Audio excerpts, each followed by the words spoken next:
Hello and welcome to the channel. I thought I'd start a series where I look at the design and construction of my large layout in the loft based on Tonbridge West Yard in Engage.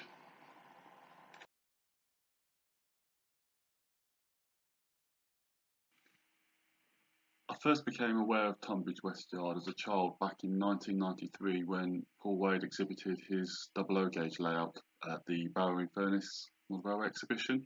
And from that point I really became fascinated with the place, and it just really interested me, the variety of stock that was there and the time period. Obviously, as growing up as a child, that's what I'm modelling myself and I'm really into.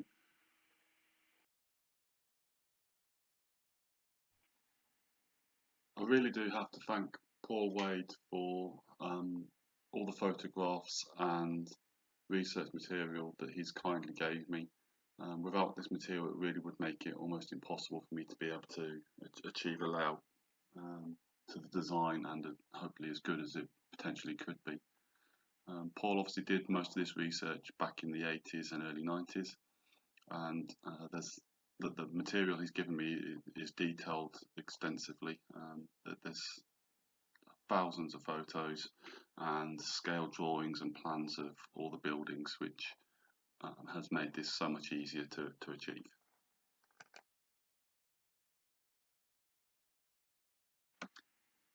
The track plan itself is based on the layout that was there pre-93, before the Red Hill line was electrified in conjunction with Channel Tunnel work.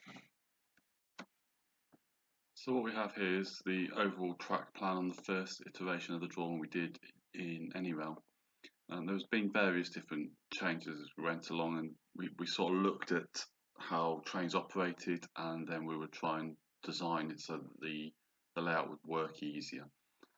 Starting on the Red Hill end, you can see we've dropped the two roads on the end. The red line that comes across denotes where the back seam would go, and the black line is what is the main footbridge that goes across, which is so recognisable. So as I say, a couple of changes we made. We removed the two dead-end roads, which were initially going to be just used for multiple units shuttling backwards and forwards. We felt it'd be better to just add the fourth road, split that into 3 coach lengths so the multiple units could still use that, but if we wanted to run a longer train, we'd still have that flexibility to be able to do that. On the next image across, you can see the back roads here. These were on the original drawing curved round. We felt it'd be better just to have these go straight off the front of the baseboard, give a more realistic feel to it rather than having a curve in the end, and also make it easier if you were shunting in and out of there to be able to couple up to other wagons. On the Tonbridge end, what we initially changed was, obviously we added the rest of the roads in the fiddle yard. We removed some of the dead end roads we had in the middle here, found we had room to add the fourth loop coming around on the inside, and put these 2 roads in here, which will primarily be used for multiple units going into the Jubilee sidings or the parcels train to be able to go in and out of the yard. We also added in this crossover, which adds the flexibility to be able to have multiple trains running on the different routes at the same time. To give you an idea of some of the trains that we're thinking of, how they would operate, if we think of the Glasgow Manchester parcels trains, essentially the train would come from Red Hill, arrive into the West Yard where the loco would be run round, and then that train would then be propelled back across on the outside line here back into the bay platform at Tonbridge Station, where it would then be loaded and unloaded during the day, and then after the loading has taken place, the train would then have to run back along this road because there's no crossovers from the bay platform, back along this road going in the wrong direction for this road, cross over at this crossover, back onto the correct side, and then go back into the Red Hill sidings where the sequence could then start over again. If we look at this photo, you can see here we've got the 2 lines coming to and from Red Hill, and then the 3 roads in the foreground are the Jubilee sidings.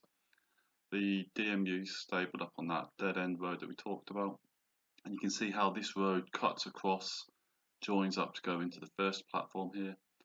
The second road comes round and you can get onto the second platform and the centre through road, and then the line from Red Hill goes all the way across into one of the centre roads, across to the Bay platform, and also the through road towards Ashford.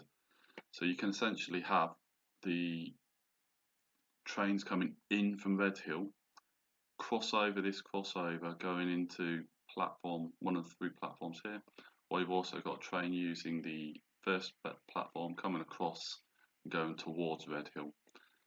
While you're doing that, you could also have trains going in and out of the West Yard, because this crossover here, heading towards Dover, doesn't actually conflict at all with the lines into the first and second platform. Here's a nice shot that shows how those tracks work out. So I'd say you've got that through road that bypasses into the platform here, this one that goes towards Red Hill, which you're allowed to get into first and second platform there, and then the road towards Tonbridge from Red Hill. You can see how it crosses over the line into the West Yard, across the up lines towards London. You can get into the through road, and then the two platforms on the north side of the station. The overall size of the layout is 18.5 foot by 2.5 foot, and with the longest run coming down from the Red Hill Fiddle Yard through the yard itself going 18.5 foot up to the Tonbridge End Fiddle Yard, which has an 8 foot wing on it. All the track itself is Pico code 80 or code 55 points in specific points which aren't available in the code 80. Unfortunately, I'd already bought most of the code 80 before code 55 had become available, so I was just using really what I already had. So what we'll do now is we'll zoom in and we'll discuss some of the design features I went through as I laid all the track out. The design of the track itself and the layout itself is essentially just one large oval with a yard on the side, but because of the crossovers at both ends and within the middle of the yard itself, essentially what we've got is multiple dumbbells as well as the large loop itself. So looking at the Red Hill End Fiddle Yard, what we've got here is essentially 4 fiddle yard roads that go round. They're all split into multiple sections. So the inside loop, which has the Network South East 101 parked on it, each section is approximately 3 coaches long, and then the 3 other roads, all of the sections there are approximately 4 coaches long. Now the process or the thoughts behind this was to give me the largest variety of available space, so that when trains run from the Tonbridge Fiddle Yard round to this one, they can be accommodated in multiple roads, and then obviously if they're different train lengths, then it will just mix and match which yard's available depending on what train you run round. As you can see at the bottom of the video here, there's a crossover as you come into the Fiddle Yard. This is so trains leaving the West Yard can cross over from the line from Red Hill across to the line to Red Hill, to then be able to loop back round and come back towards Tonbridge. The next board along is the first board with the entrance into the yard. As you come off the main lines, you've got to the left is 2 head shunts. Straight ahead you've got 3 stub end roads, and then we've got the yard itself as we come across. Now the furthest 2 roads to the left are the carriage and wagon road repair shop, and then we've got 3 through roads, stub end road, 5 more through roads, and then another stub road.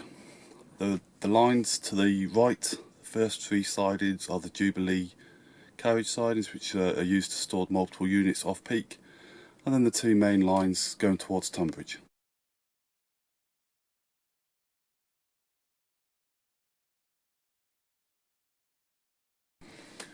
When wiring the layout and designing it, the plan was always to have it available to be able to operate 2 trains at any one time from this end of the yard.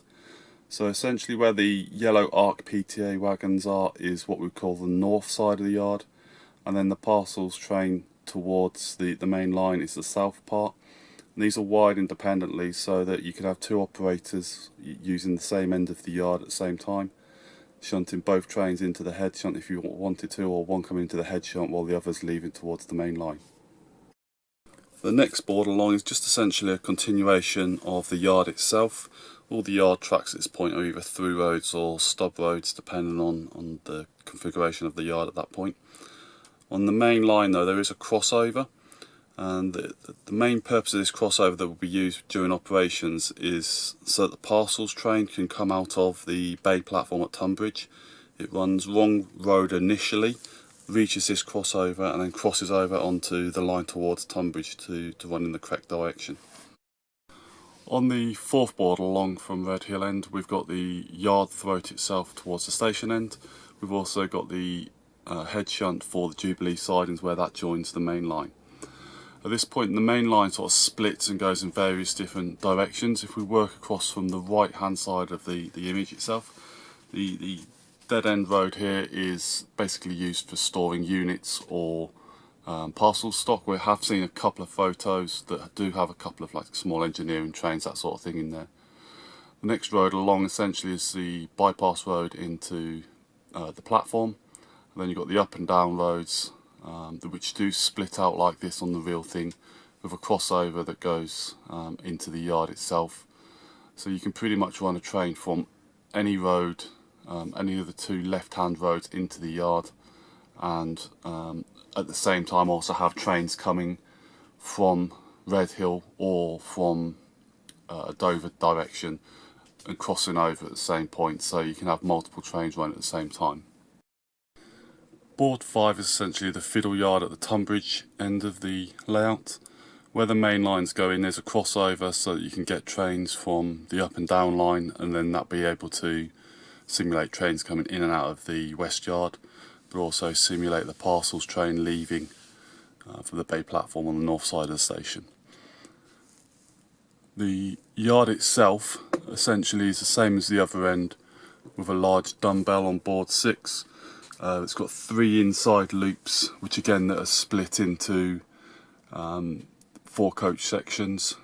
The outer rail, the 4th one, goes round and joins all these fan of sidings on this side, which essentially will be used for additional storage trains that would go towards the yard itself, or the short ones in the distance would be the multiple units which would be shuttling backwards and forwards on the Tonbridge to